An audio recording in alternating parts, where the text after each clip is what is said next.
Maraming salamat para mapakinggan natin ang inyong mahinaing. Ito po ako, makikinig sa inyo. Ano po ba ang ating nasa isip? Kayo ang dahilan kung bakit namatay ang anak ko! Kayo mga girero!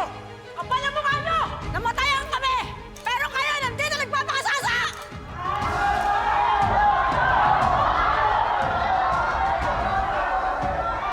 Wala po tayong maintindihan niya kung sigawan tayo sigawan. Ano po ba ang gusto niyong iparating sa ating malamero ni Miguelito? Kung meron kayong hinaing, ito na pagkakataon niyong sabihin yan. Vice, napanood ko po yung mag-asawang di makulangan. Pinatungan nyo na malaki ang mga mumurahin at mga bulok na dilata. Ayan. Ito po, para marinig niyo po ang tunay na nangyari dyan. Yung mga di makulangan, binigyan namin ng pagkakataon na magkaroon ng sariling, para bang tulong sa ating lungsod. Pinagkatiwalaan namin, sila ang nag-supply ng mga dilata na ating pinamudmod sa ating mga malinenyo. Hindi po namin alam na may ginawa silang kalokohan.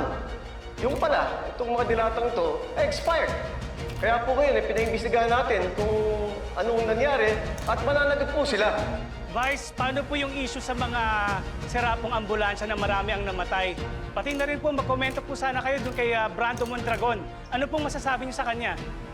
Magandang issue yan. Dahil kaming binabanatan nila dahil dyan. Na wala namang kinalaman. Kami gusto lang namin tumulong. Gusto namin bigyan ng the best service ang ating mga Manilenyo. Sa pag-iisip po ni Congressman Jackie Guerrero, naisip niya mamigay ng ambulansya. At nagtiwala kami sa pamilya na Mondragon, nang una po ni Divina. Tapos, ano nangyari? Gumawa sila ng magic. Wala kami kalam-alam. Nagbayad kami ng maayos, pero binigay nila puro basura. Nung pinambisigahan po namin, kaya naman po pala, meron silang koneksyon sa mga Montenegro. Hindi na yan! Si Tanto